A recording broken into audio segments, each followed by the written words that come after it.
Shalom, sahabat renungan pagi, apa kabar? Sungguh bersyukur dan bersuka cita jika pagi hari ini kita bisa berkumpul bersama untuk kembali merenungkan firman Tuhan.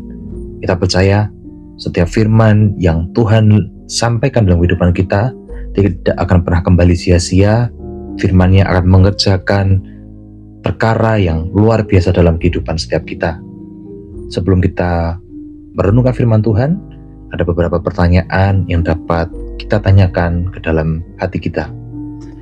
Bagaimana kondisi kasih di dalam keluargaku saat ini?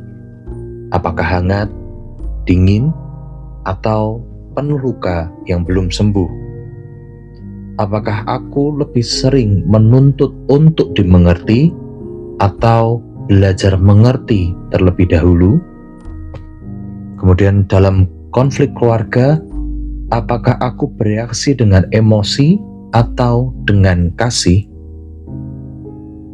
Yang terakhir, jika Tuhan menilai keluargaku hari ini, apakah kasih menjadi fondasinya?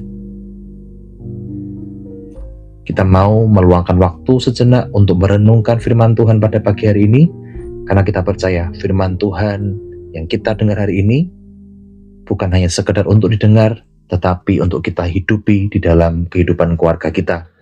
Mari kita bersatu di dalam doa. Tuhan Yesus, terima kasih Tuhan untuk pagi hari yang baru yang Tuhan berikan dalam kehidupan kami. Hari ini kami ingin belajar Tuhan tentang kasih di dalam keluarga kami. Kami ingin mengerti Tuhan bagaimana kami bisa menerapkan kasih-Mu Tuhan untuk keluarga kami, untuk orang tua kami, untuk saudara kami, untuk anak kami. Kami percaya Tuhan ada kebenaran firman-Mu yang akan menjadi dasar dari praktek kasih itu Tuhan dalam kehidupan setiap kami Tuhan. Roh Kudus ajar kami untuk mengerti, dan kami rindu juga tidak hanya kami menjadi pendengar, tapi juga pelaku firman-Mu Tuhan. Urapi setiap kami, urapi hati kami Tuhan. Kami mengucap syukur, kami siap mendengarkan firman-Mu pada pagi hari ini. Di dalam nama Yesus, haleluya, amin. Firman Tuhan pada pagi hari ini diambil dari kitab 1 Korintus pasal yang ke-13 ayat 4-7. Kasih itu sabar, kasih itu murah hati. Ia tidak cemburu, ia tidak memegahkan diri dan tidak sombong. Ia tidak melakukan yang tidak sopan dan tidak mencari keuntungan diri sendiri. Ia tidak marah dan tidak menyimpan kesalahan orang lain. Ia tidak bersukacita karena ketidakadilan, tetapi karena kebenaran. Ia menutupi segala sesuatu, percaya segala sesuatu, mengharapkan segala sesuatu, sabar menanggung segala sesuatu. Ada sebuah kisah tentang sebuah rumah yang tampak indah dari luar. Catnya rapi, perabotannya lengkap, teknologinya canggih. Namun rumah itu dibangun di atas tanah yang rapuh, tanpa sebuah fondasi yang kuat. Ketika hujan deras turun dan angin kencang datang, perlahan rumah itu retak, dindingnya miring, dan akhirnya roboh. Banyak keluarga terlihat baik dari luar, tersenyum di depan umum, terlihat harmonis di media sosial. Namun di dalam ada kata-kata yang melukai, amarah yang dipendam, kelelahan emosional, dan kasih yang mulai dingin. Keluarga tanpa kasih sejati seperti rumah tanpa fondasi. Dan kasih sejati itu bukan versi manusia, tetapi kasih seperti yang diajarkan oleh firman Tuhan. Surat 1 Korintus ditulis oleh Rasul Paulus kepada jemaat yang penuh karunia, tetapi miskin kasih. Mereka aktif melayani, pintar berbicara, dan rohani secara lahiriah. Namun relasi di antara mereka rusak. Karena itu Paulus menegaskan satu kebenaran besar. Tanpa kasih, semua hal lain tidak berarti.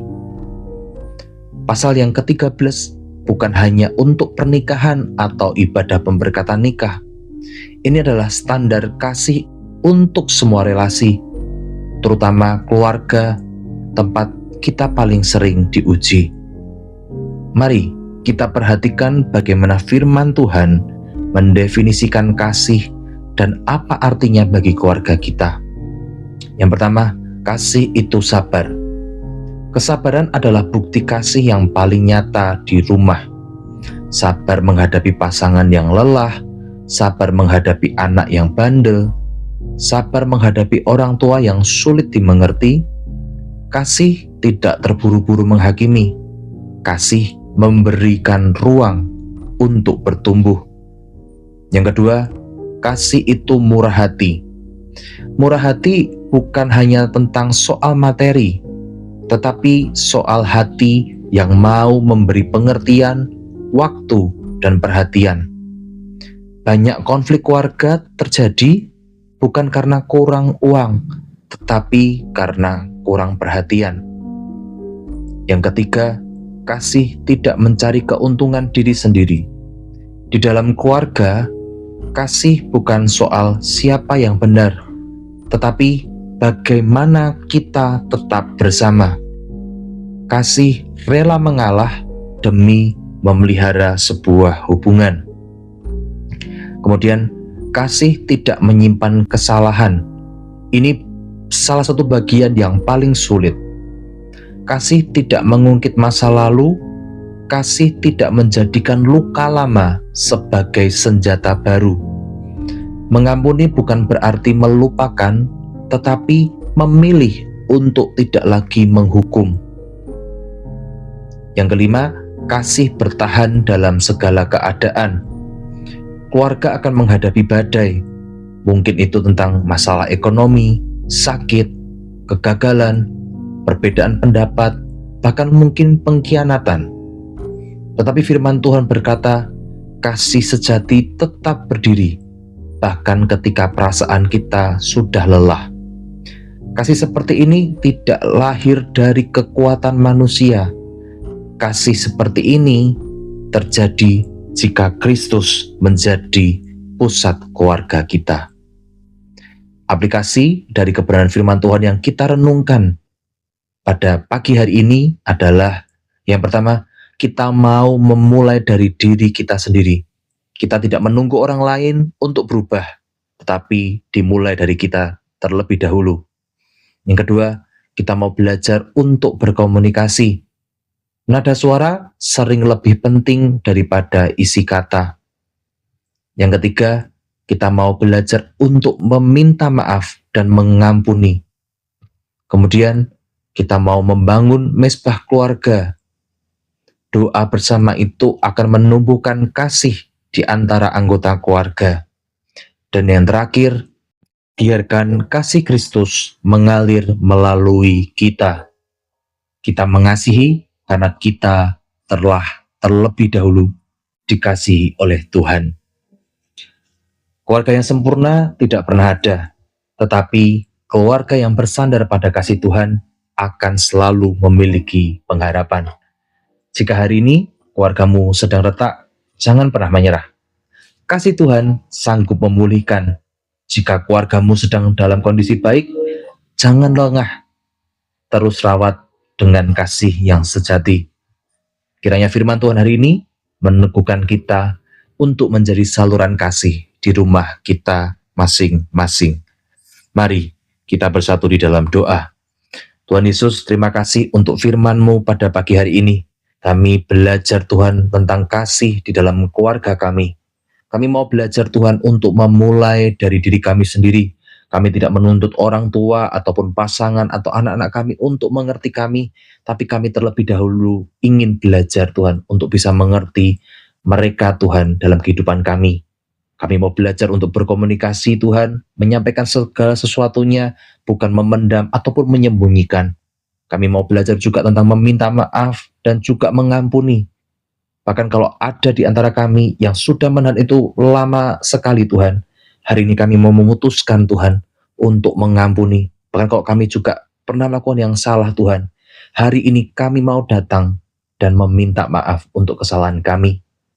Kami juga mau belajar Tuhan untuk membangun mezbah dalam keluarga kami, dan kami percaya satu hal, ada kasih-Mu Tuhan, kasih Kristus itu akan mengalir dan memenuhi setiap kami. Terima kasih Tuhan, kami mau memulai hari ini berjalan bersama dengan Engkau, Roh Kudus hadir, kasih-Mu hadir, dan memenuhi setiap hati kami pada pagi hari ini.